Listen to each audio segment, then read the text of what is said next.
అదే RTV app వార్తల్ని క్షణాల్లో చదివే అవకాశం ఉంటుంది. ఒక న్యూస్ పేపర్, ఒక టెలివిజన్ ఛానల్ మీ చేతుల్లో ఎప్పుడు ఉంటాయి. అంతా జగనన్న కాలనీ అని చెప్పేసి తయారు చేసి ఇక్కడంతా పులివెందుల్లో మేము అన్ని ఇళ్ళు కట్టినాం, ఇన్ని ఇళ్ళు కట్టినామని వాళ్ళకు ఇదంతా మీరు చూస్తున్నారు. ఆయన కట్టినది ఇండ్లు ఇంకా అంటే స్టేజ్ ఎలా ఉందో అంటే 20%, 25% కూడా పూర్తి కాలే. దాదాపు 6,000 ఇండ్లు. నేను ఆ మున్సిపాలిటీ పరిధిలో తర్వాత మొన్న ఏదో ప్రోగ్రాం పెట్టి సుపరిపాలనలో తొలి అడుగు కార్యక్రమంలో ప్రోగ్రాం పెట్టిపోతే ప్రతి వీధిలో ఇదే కంప్లైంట్. సార్ మేము లబ్ధిదారులుగా ఉన్నాము, ఇంతవరకు దాని అతి లేదు గతి లేదు, మళ్ళీ మాతో బలవంతంగా 35,000 షార్టేజ్ వస్తుంది అమౌంట్ అని చాలా పీల్చి ఇంకా సతాయిచ్చి మమ్మల్ని చాలా ఇబ్బందులకు గురి చేసి మాతో 35,000 రూపాయల డబ్బు కూడా కట్టించుకున్నారు. ఇళ్ళ పరిస్థితి పోతే అక్కడంగా చాలా ఘోరంగా ఉందని ప్రతి వార్డులో కూడా కంప్లైంట్ చేయడం. మేమనేది ఈరోజు అసెంబ్లీ జరుగుతూ ఉంది. జగన్మోహన్ రెడ్డికి ఇక్కడ పులివెందుల ప్రజల తరపున అందరి తరపున ఇలాంటి అనేక అంటే చాలా బర్నింగ్ ఇష్యూస్ నీకు పులివెందుల ప్రాంతంలో ఉన్నాయి. నువ్వు ఒక పులివెందుల ఎమ్మెల్యేగా నిన్ను ఇక్కడ నుంచి గెలిపిస్తే నువ్వే ఆ సమస్యలు ప్రస్తావించాయా స్వామి? ఇక్కడ ప్రతి సందుకు పోయినా ఎవరు పోయినా కూడా మా ఇండ్లు ఏమైనా మహాప్రభు అని మొత్తుకుంటున్నారు. కానీ దీనికి ఈ రకంగా ఉండేదానికి కారణం ఎవరు? తర్వాత మళ్ళీ జగన్మోహన్ రెడ్డి. అతని పార్టీకి సంబంధించిన తోపుదుర్తి ప్రకాష్ రెడ్డి అనే ఆయన సంస్థకు, రాక్రీడ్స్ అనే సంస్థకు దాదాపు 4,500 నుంచి 5,000 ఇండ్లు కట్టబెట్టడం. ఆ తర్వాత మిగతాది డిఈసి అనే ఒక కంపెనీకి 1,600. వాళ్ళంటే కనీసం ఆ మెడికల్ కాలేజ్ కట్టేవాళ్ళు అంతో ఎంతో కొంచెం ఒక రూపు కన్నా తీసుకొచ్చి పెట్టినారు. ఈ రాక్రీడ్స్ అనే సంస్థ ఎప్పుడు గవర్నమెంట్ పోతానే ఇక్కడ ఉండే ఇటుకలు, స్టీలు, మిగతాటి కూడా అన్నీ కూడా అమ్ముకొని ఎక్కడంటే అట్లా అమ్ముకొని పోయినారు. ఇక్కడ వచ్చిన ప్రాబ్లం ఏంటంటే ఇప్పుడు ఈ స్టేజ్లో ఉన్నప్పుడు వాళ్ళకు కొంత అమౌంట్ ఖర్చు అయితే దానికన్నా ఎక్కువ డ్రా చేసుకోమైనాడు ఎవరు? తోపుదుర్తి వాళ్ళ ఎక్స్ఎమ్మెల్యే అయినటువంటి తోపుదుర్తి ప్రకాష్ రెడ్డికి సంబంధించిన రాక్రీడ్స్ సంస్థ. ఇప్పుడు బయటోళ్ళతో వచ్చి ఇల్లు కట్టియాలంటే కూడా అతనికి అదనపు భారం పడుతుంది. వాళ్ళది అదంతా రికవరీ చేయాలా, అది రికవరీ చేసి ఇదంతా చేయాలంటే ఏదో ఇల్లు ఇట్లనే. దీనికి కారణము మొత్తం జగన్మోహన్ రెడ్డి పార్టీకి సంబంధించిన మనుషులు. దీన్ని ఎట్లా చేయాలని మేము ముఖ్యమంత్రి దృష్టికి కూడా తీసుకుపోయినాం. ఆయన కూడా కలెక్టర్ గారికి చేసి ముందు అర్జెంటుగా ఏ స్టేజ్లో అంటే ఆ స్టేజ్ వరకు ఆ బిల్లు కరెక్ట్గా సరిపోయేటి ఎన్ని ఉన్నాయని ఐడెంటిఫై చేసినారు. అవి ఒక 1,600 ఇండ్లు దాకా తెలినాయి. అవి ఇప్పుడు అర్జెంటుగా మొదలు పెట్టిస్తాను. ముందు ఆ 1,600 కొన్ని దాస్ ఇంజనీరింగ్ కంపెనీ అనేటివి కొన్ని చేసినట్టు కొన్ని చేస్తున్నారు. వాళ్ళని కూడా పిలిపించి మాట్లాడితే మేము ఏదో చేతి నుంచి అంతో ఇంతో పన్నా కూడా మేము అవన్నీ కంప్లీట్ చేస్తాము. అవి ఒక 16 అంటే ఇప్పుడు కాంట్రాక్టర్ కనుక చేస్తే ఆ ఇల్లు ఏమో ఫినిష్ చేస్తాడు, కానీ వాళ్ళు డబ్బు డ్రా చేసినారు. వాళ్ళ నుంచి రికవర్ చేసి చేయాలా.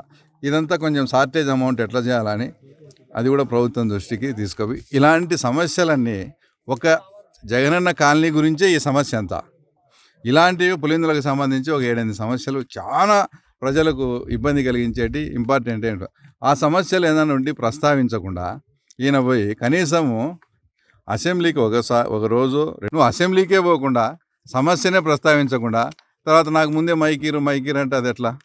నువ్వు పోయి పులివెందుల ఇష్యూస్ మీద కానీ రాష్ట్ర సమస్యల మీద కూడా నువ్వు మాట్లాడి స్పీకర్ గారు నీకు నువ్వు అనుకునేంత సమయం ఇవ్వకపోతే అప్పుడు నువ్వు అసెంబ్లీకి రానని చేయాలి. కానీ ఇక్కడ 2 లక్షల మంది ఓటర్లు నేను ఎన్నుకుంటే పులివెందుల ప్రజలు ఇట్లా సమస్యలన్నీ చెప్పి మళ్ళీ 35,000 వాళ్ళతో డబ్బులు ముక్కు పిండి రాబట్టి ఇవన్నీ చేసి తర్వాత దీనికి ఎవరు బాధ్యులు ఇచ్చాడు? వాళ్ళకు 250 కోట్లు ప్రభుత్వ ధనం వాళ్ళు ఖర్చు పెట్టినారు. అది అసంపూర్తిగా ఉంది. ఆ సమస్య ప్రస్తావించు రేపు. రాణి తోపుకాడ రోడ్డు ఎట్టుందో మీరు చూసినారు. ఇప్పుడు వర్షం పడితే శ్రీరామాల సందుకు పోండి, ఎట్టుందో మీకే తెలియదు. బాగరాపురంలో కానీ యలమారపల్లిలో కానీ అండర్ డ్రైనేజ్ సిస్టమ్ చేసినారు. అవన్నీ బాపనపల్లి కూడా నాకు తెలిసి అన్నీ కూడా రోడ్లన్నీ అసంపూర్తిగా ఉన్నాయి, అది చేయలే. ఇలాంటి సమస్యలు మేము మా గవర్నమెంట్ అడిగి ప్రస్తావిస్తూ ఉన్నాము, దానికి రూపకల్పన చేస్తున్నాం. నువ్వు కూడా అసెంబ్లీలో మాట్లాడితే బాగుంటుంది కదా. నిన్ను అసెంబ్లీకి ఎన్నుకొని పంపించే నాకు మైకీరైన సొడ్డు పెట్టి నువ్వు ఆడ ఉన్నప్పుడు అసలు దీంట్లో ఒకసారి పులివెందుల ప్రజలు కూడా ఆలోచించాలా, జగన్మోహన్ రెడ్డి గారు కూడా ఆలోచించాలి. ఇట్లా చిన్నపిల్లాడి మాదిరి మంకుపక్కు పట్టుకొని నాకు ప్రతిపక్ష హోదానే ఇస్తే నేను పోతా అనేది కరెక్ట్ కాదు.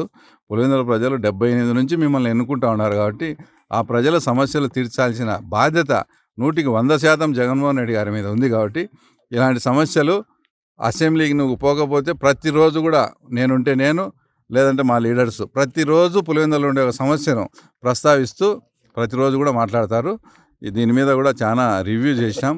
తొందరలో కాంట్రాక్టర్లతో, అంటే జగన్మోహన్ రెడ్డి చేసిన తప్పిదాన్ని, జగన్మోహన్ రెడ్డికి సంబంధించి వాళ్ళ పార్టీకి సంబంధించిన కంపెనీలు ఇక్కడ ప్రజలకు 1 సెంటులో కట్టించిన దాని మీద కూడా బిజినెస్ వ్యాపారం చేసి దాంట్లో కూడా డబ్బులు తినేదాన్ని వాళ్ళ నుంచి రిటర్న్ రాబట్టి ఈ ఇండ్లు మున్సిపాలిటీ ఎలక్షన్ లోపు తర్వాత ఒక రూపకల్పన చేయాలి. ఎందుకంటే 7,000 ఇండ్లు ఎక్కడికి పోయినా పాపం అందరూ అడుగుతారు. ఇంకో సమస్య ఏంటంటే చేస్తే వాళ్ళు ఎంక్వైరీ చేసి 410 మెంబర్స్ను ఇది అనర్హులుగా ప్రస్తుతానికి గుర్తించి ఉన్నారు. తర్వాత ఇవన్నీ కంప్లీట్ అయ్యి ఇచ్చేటప్పుడు కూడా మేము కూడా శ్రద్ధ పెట్టి ఇక్కడ ఉండే హౌసింగ్ అధికారులు కానీ ఎంఆర్ఓలు కానీ మేము అందరము వీడు అర్హుడా కాదా అని నిర్ణయించి ఓన్లీ లబ్ధిదారుడు ఎవరైతే బెనిఫిషరీ ఉన్నాడో వాడు ఆ రూల్స్కు అనుగుణంలో ఉండేటి. ఇప్పుడు మీరే చూస్తున్నారు, ఇండ్లు ఆడుంటే వాళ్ళు రోడ్డు ఎంత ముందుకు వచ్చి కట్టారు. ఇట్లా వాళ్ళందరికీ తర్వాత ఎవరు కూడా వాళ్ళకి ఎగ్జాంప్షన్ లేదు. ఇప్పుడు జగన్మోహన్ రెడ్డి ఇచ్చినది ఆ రోజు ఇచ్చినది 1 సెంటు. ఈరోజు వైఎస్ఆర్సీపీ నాయకులు 2-3 ఆక్రమించి కూడా కట్టి ఉన్నారు. మొత్తం అవన్నీ కూడా మున్సిపల్ కమిషనర్కి చెప్పి వాళ్ళకే తొలగించుకోమని చెప్తాం. లేదంటే మున్సిపల్ అధికారులు వచ్చి కొట్టేస్తారు. కాబట్టి అర్హులైన వాళ్ళకే ఇస్తాము. ఎవరన్నా వైఎస్ఆర్సీపీ వాళ్ళు ఇట్లా 2-3 ఇప్పుడు ఎగ్జాంపుల్ మొన్న కూడా మెడికల్ కాలేజీకి వచ్చి అంతా రాద్ధాంతం చేసిపోయినారు. అసలు వాళ్ళకు బేసిక్ ఫండమెంటల్ ఏంటంటే మెడికల్ కాలేజీ మెడికల్ హాస్పిటల్ సంబంధం ఒకటిదానికి ఒకటి రిలేషన్ను సపరేట్గా కూడా చూడకుండా ఉండే వాళ్ళకి ఆ మినిమం నాలెడ్జ్ కూడా లేదు. మెడికల్ హాస్పిటల్ ప్రారంభమైంది వస్తున్నారు, మెడికల్ కాలేజ్ ప్రారంభం కాలేదని మేము చెప్పేది. ఆ రోజు సాక్షులు ఏమని వేసుకున్నారు, medical college opening Jaganmohan Reddy అని వేసుకున్నారు. ఈరోజు మెడికల్ హాస్పిటల్ ఓపెన్ అయింది, మెడికల్ కాలేజీ బిల్డింగ్స్ అట్లా ఉన్నాయి. హడావుడిగా అంతా చేసినారు. ఎందుకు చేసినారు? వాళ్ళకి సంబంధించిన వాళ్ళకు ఉద్యోగాలు. ఉదాహరణకు మీరు పాత్రికేయులే కావచ్చు, మీ దగ్గర పనిచేసే మారుతి అనే సాక్షి అతని భార్యకు కూడా ఉద్యోగాలు ఇచ్చుకున్నారు. ఆ ఉద్యోగాలు ఇచ్చుకునే దానికి అప్పటికప్పుడు చేసిపోయినారు తప్ప అక్కడ కాలేజీ ఫంక్షనింగ్ అయ్యే అసలు పరిస్థితి లేదు. ఇట్లా సమస్యలు. తర్వాత మనము వాళ్ళ గవర్నమెంట్లో ఎంతో ఆర్భాటంగా, అంటే 1 సెంటు దాంట్లోనే అంతా జగనన్న కాలనీ అని చెప్పేసి తయారు చేసి ఇక్కడంతా పులివెందుల్లో మేము అన్ని ఇండ్లు కట్టినామని వాళ్ళకు ఇదంతా మీరు చూస్తున్నారు. ఆయన కట్టినది ఇండ్లు ఇంకా అంటే స్టేజ్ ఎలా ఉందో అంటే 20% 25% కూడా పూర్తి కాలే. దాదాపు 6,000 ఇండ్లు. నేను ఆ మున్సిపాలిటీ పరిధిలో తర్వాత మొన్న ఏదో ప్రోగ్రాం పెట్టి సుపరిపాలనలో తొలి అడుగు కార్యక్రమంలో ప్రోగ్రాం పెట్టిపోతే ప్రతి వీధిలో ఇదే కంప్లైంట్. సార్ మేము లబ్ధిదారులుగా ఉన్నాము, ఇంతవరకు దాని అతి లేదు గతి లేదు, మళ్ళీ మాతో బలవంతంగా 35,000 షార్టేజ్ వస్తుంది అమౌంట్ అని చాలా పీల్చి ఇంకా సతాయిచ్చి మమ్మల్ని చాలా ఇబ్బందులకు గురి చేసి మాతో 35,000 రూపాయల డబ్బు కూడా కట్టించుకున్నారు. 35,000 రూపాయల డబ్బు కట్టినాము, అన్నీ చేసినాము. మా ఇండ్ల పరిస్థితి పోతే అక్కడ ఇంకా చాలా ఘోరంగా ఉందని ప్రతి వార్డులో కూడా కంప్లైంట్ చేయడం. మేమనేది ఈరోజు అసెంబ్లీ జరుగుతూ ఉంది. జగన్మోహన్ రెడ్డికి ఇక్కడ పులివెందుల ప్రజల తరపున అందరి తరపున ఇలాంటి అనేక అంటే చాలా బర్నింగ్ ఇష్యూస్ నీకు పులివెందుల ప్రాంతంలో ఉన్నాయి. నువ్వు ఒక పులివెందుల ఎమ్మెల్యేగా నిన్ను ఇక్కడ నుంచి గెలిపిస్తే నువ్వే ఆ సమస్యలు ప్రస్తావించాయా స్వామి? ఇక్కడ ప్రతి సందుకు పోయినా ఎవరు పోయినా కూడా మా ఇండ్లు ఏమైనా మహాప్రభు అని మొత్తుకుంటున్నారు. కానీ దీనికి ఈ రకంగా ఉండేదానికి కారణం ఎవరు? తర్వాత మళ్ళీ జగన్మోహన్ రెడ్డి. అతని పార్టీకి సంబంధించిన తోపుదుర్తి ప్రకాష్ రెడ్డి అనే ఆయన సంస్థకు, రాక్రిడ్జ్ అనే సంస్థకు దాదాపు 4,500 నుంచి 5,000 ఇండ్లు కట్టబెట్టడం. ఆ తర్వాత మిగతాది డిఈసి అనే ఒక కంపెనీకి 1,600. వాళ్ళంటే కనీసం ఆ మెడికల్ కాలేజ్ కట్టేవాళ్ళు అంతో ఎంతో కొంచెం ఒక రూపు కన్నా తీసుకొచ్చి పెట్టినారు. ఈ రాక్రిడ్జ్ అనే సంస్థ ఎప్పుడు గవర్నమెంట్ పోతానే ఇక్కడుండే ఇటుకలు, స్టీలు, మిగతాటి కూడా అన్నీ కూడా అమ్ముకొని ఎక్కడంటే అట్లా అమ్ముకొని పోయినారు.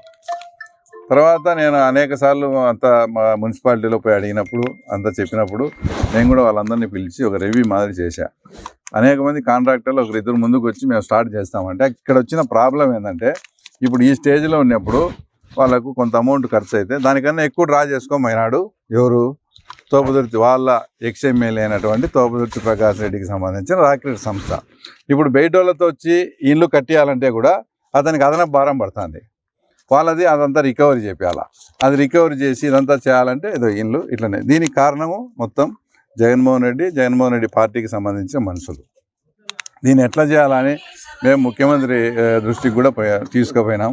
ఆయన కూడా కలెక్టర్ గారికి చేసి ముందు అర్జెంటుగా ఏ స్టేజ్లో అంటే ఆ స్టేజ్ వరకు ఆ బిల్లు కరెక్ట్గా సరిపోయేటి ఎన్ని ఉన్నాయని ఐడెంటిఫై చేసినారు. అవి ఒక 1600 ఇండ్లు దాకా తెలినాయి. అవి ఇప్పుడు అర్జెంటుగా మొదలు పెట్టిస్తాను. ముందు ఆ 1600 కొన్ని దాస్ ఇంజనీరింగ్ కంపెనీ అనేటివి కొన్ని చేసినట్టు కొన్ని చేస్తున్నారు. వాళ్ళని కూడా పిలిపించి మాట్లాడితే మేము ఏదో చేతి నుంచి అంతో ఇంతో పన్నా కూడా మేము అవన్నీ కంప్లీట్ చేస్తాము. అవి ఒక 1600 ఇప్పుడు ఏ స్టేజ్లో అయితే నిలబడినాయో అంటే ఎక్కువ అమౌంట్ డ్రా చేయకుండా అవి మొదలుపెట్టి తర్వాత ఎక్స్ట్రా అయినాయి అంటే ఇప్పుడు కాంట్రాక్టర్ కనుక చేస్తే ఆ ఇల్లు ఏమో ఫినిష్ చేస్తాడు, కానీ వాళ్ళు డబ్బు డ్రా చేసినారు, వాళ్ళ నుంచి రికవర్ చేసి చేయాలి. ఇదంతా కొంచెం షార్టేజ్ అమౌంట్ ఎట్లా చేయాలని అది కూడా ప్రభుత్వం దృష్టికి తీసుకుపోయి ఇలాంటి సమస్యలన్నీ ఒక జగనన్న కాలనీ గురించే ఈ సమస్య అంతా. ఇలాంటివి పులిందులకు సంబంధించి ఒక 7-8 సమస్యలు చాలా ప్రజలకు ఇబ్బంది కలిగించేటి ఇంపార్టెంట్ ఏంటో ఆ సమస్యలు ఏదైనా ఉండి ప్రస్తావించకుండా ఈయన పోయి కనీసము అసెంబ్లీకి ఒక రోజు 2 రోజులు అటెండ్ అయ్యి సమస్యల మీద మాట్లాడి నాకు తగిన సమయం మీరు ఇవ్వట్లేదు కాబట్టి నేను అసెంబ్లీని బాయ్కాట్ చేస్తాను అంటే అదొక ఏడన్న పద్ధతి. నువ్వు అసెంబ్లీకే పోకుండా సమస్యనే ప్రస్తావించకుండా తర్వాత నాకు ముందే మైకీరు అంటే అది ఎట్లా? నువ్వు పోయి పులిందల ఇష్యూస్ మీద కానీ రాష్ట్ర సమస్యల మీద కూడా నువ్వు మాట్లాడి స్పీకర్ గారు నీకు నువ్వు అనుకునేంత సమయం ఇవ్వకపోతే అప్పుడు నేను అసెంబ్లీకి రానని చేయాలి. కానీ ఇక్కడ 2 లక్షల మంది ఓటర్లు నేను ఎన్నుకుంటే పులిందల ప్రజలు ఇట్లా సమస్యలన్నీ చెప్పి మళ్ళీ 35,000 వాళ్ళతో డబ్బులు ముక్కు పిండి రాబట్టి ఇవన్నీ చేసి తర్వాత దీనికి ఎవరు బాధ్యులు? ఇలాంటివి అనేకం. ఎగ్జాంపుల్ ఏంటంటే పాత బస్ స్టాండ్ పలగొట్టినారు, మీ అందరికీ తెలుసు. అక్కడ కమర్షియల్కి ఇచ్చాడు, వాళ్ళకు 250 కోట్లు ప్రభుత్వ ధనం వాళ్ళు ఖర్చు పెట్టినారు, అది అసంపూర్తిగా ఉంది. ఆ సమస్య ప్రస్తావించరు. రెబ్బోయి రాణి తోపు కాడ రోడ్డు ఎట్టుందో మీరు చూసినారు. ఇప్పుడు వర్షం పడితే శ్రీరామాల సందుకు పోండి, ఎట్టుందో మీకే తెలియదు. బాగరాపురంలో కానీ యలమారపల్లిలో కానీ అండర్ డ్రైనేజ్ సిస్టమ్ చేసినారు. అవన్నీ ఈ బాపనపల్లి కూడా నాకు తెలిసి అన్నీ కూడా రోడ్లన్నీ అసంపూర్తిగా ఉన్నాయి, అది చేయలే. ఇలాంటి సమస్యలు మేము మా గవర్నమెంట్ అడిగి ప్రస్తావిస్తూ ఉన్నాము, దానికి రూపకల్పన చేస్తున్నాం. నువ్వు కూడా అసెంబ్లీలో మాట్లాడితే బాగుంటుంది కదా. నిన్ను అసెంబ్లీకి ఎన్నుకొని పంపించే నాకు మైకీరనే సొడ్డు పెట్టి నువ్వు ఉన్నప్పుడు అసలు దీంట్లో ఒకసారి పులిందల ప్రజలు కూడా ఆలోచించాలా, జగన్మోహన్ రెడ్డి గారు కూడా ఆలోచించాలట. చిన్నపిల్లాడి మాదిరి మంకుపక్కు పట్టుకొని నాకు ప్రతిపక్ష హోదానే ఇస్తే నేను పోతా అనేది కరెక్ట్ కాదు. పులిందల ప్రజలు 78 నుంచి మిమ్మల్ని ఎన్నుకుంటా ఉన్నారు కాబట్టి ఆ ప్రజల సమస్యలు తీర్చాల్సిన బాధ్యత 100% జగన్మోహన్ రెడ్డి గారి మీద ఉంది. కాబట్టి ఇలాంటి సమస్యలు అసెంబ్లీకి నువ్వు పోకపోతే ప్రతిరోజు కూడా నేనుంటే నేను లేదంటే మా లీడర్స్ ప్రతిరోజు పులివెందులలో ఉండే ఒక సమస్యను ప్రస్తావిస్తూ ప్రతిరోజు కూడా మాట్లాడతారు. దీని మీద కూడా చాలా రివ్యూ చేసినాం. తొందరలో కాంట్రాక్టర్లతో అంటే జగన్మోహన్ రెడ్డి చేసిన తప్పిదాన్ని జగన్మోహన్ రెడ్డికి సంబంధించి వాళ్ళ పార్టీకి సంబంధించిన కంపెనీలు ఇక్కడ ప్రజలకు 1 సెంటులో కట్టించిన దాని మీద కూడా బిజినెస్ వ్యాపారం చేసి దాంట్లో కూడా డబ్బులు తినేదాన్ని వాళ్ళ నుంచి రిటర్న్ రాబట్టి ఈ ఇండ్లు మున్సిపాలిటీ ఎలక్షన్ లోపు తర్వాత ఒక రూపకల్పన చేయాలి. ఎందుకంటే 7,000 ఇండ్లు ఎక్కడికి పోయినా పాపం అందరూ అడుగుతారు. ఇంకో సమస్య ఏంటంటే మేము ఎక్కడైనా ఒక సైట్ ఇచ్చి ఇండ్లు ఇప్పుడు చేయాలనే తర్వాత వాళ్ళకు ఉండే కార్డు అది ఎలిజిబుల్ రాదు, ఆల్రెడీ వాళ్ళ పేరుతో శాంక్షన్ అయింది. ఇదొక సమస్య. కాబట్టి ఖచ్చితంగా దీన్ని పరిష్కరించే దిశలో మేము మా టీం అంతా కూడా పనిచేస్తాం. రైట్, అనర్హులకు ఇక్కడ కంప్లైంట్ చేస్తే వాళ్ళు ఎంక్వైరీ చేసి 410 మెంబర్స్ను ఇది అనర్హులుగా ప్రస్తుతానికి గుర్తించి ఉన్నారు. తర్వాత ఇవన్నీ కంప్లీట్ అయ్యి ఇచ్చేటప్పుడు కూడా మేము కూడా శ్రద్ధ పెట్టి ఇక్కడ ఉండే హౌసింగ్ అధికారులు కానీ ఎంఆర్ఓలు కానీ మేము అందరం వీడు అర్హుడా కాదా అని నిర్ణయించి ఓన్లీ లబ్ధిదారుడు ఎవరైతే బెనిఫిషరీ ఉన్నాడో వాడు ఆ రూల్స్కు అనుగుణంలో ఉండేటి. ఇప్పుడు మీరే చూస్తున్నారు, ఇండ్లు ఆడుంటే వాళ్ళు రోడ్డు ఎంత ముందుకు వచ్చి కట్టారు. ఇట్లా వాళ్ళందరికీ తర్వాత ఎవరు కూడా వాళ్ళకి ఎగ్జాంప్షన్ లేదు. ఇప్పుడు జగన్మోహన్ రెడ్డి ఇచ్చినది ఆ రోజు ఇచ్చినది 1 సెంటు. ఈరోజు వైఎస్ఆర్సీపీ నాయకులు 2-3 ఆక్రమించి కూడా కట్టి ఉన్నారు. మొత్తం అవన్నీ కూడా మున్సిపల్ కమిషనర్కి చెప్పి వాళ్ళకే తొలగించుకోమని చెప్తాం, లేదంటే మున్సిపల్ అధికారులు వచ్చి కొట్టేస్తారు. కాబట్టి అర్హులైన వాళ్ళకే ఇస్తాము. ఎవరన్నా వైఎస్ఆర్సీపీ వాళ్ళు ఇట్లా 2-3 ఇప్పుడు ఎగ్జాంపుల్ మొన్న కూడా మెడికల్ కాలేజీకి వచ్చి అంతా రాద్ధాంతం చేసిపోయినారు. అసలు వాళ్ళకు బేసిక్ ఫండమెంటల్ ఏంటంటే మెడికల్ కాలేజీ మెడికల్ హాస్పిటల్ సంబంధం ఒకటిదానికొకటి రిలేషన్ను సపరేట్గా కూడా చూడకుండా ఉండే వాళ్ళకి ఆ మినిమం నాలెడ్జ్ కూడా లేదు.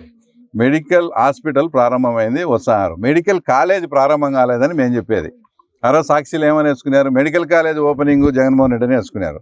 ఈరోజు హాస్పిటల్ ఓపెన్ అయింది, మెడికల్ కాలేజ్ బిల్డింగ్స్ అట్లా ఉన్నాయి. హడావుడిగా అంతా చేసినారు. ఎందుకు చేసినారు?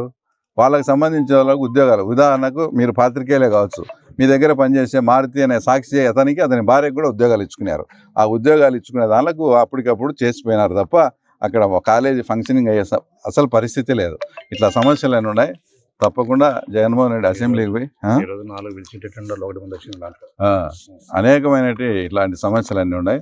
తప్పకుండా జగన్మోహన్ రెడ్డి అసెంబ్లీకి వచ్చి ఆ సమస్యలు ప్రస్తావించాలా అని మేము కోరుతాం పులివెందుల ప్రజల తరఫున.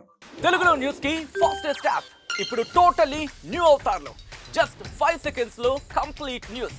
సోషల్ మీడియాలో ట్రెండ్స్ కి వన్ స్టాప్ సొల్యూషన్.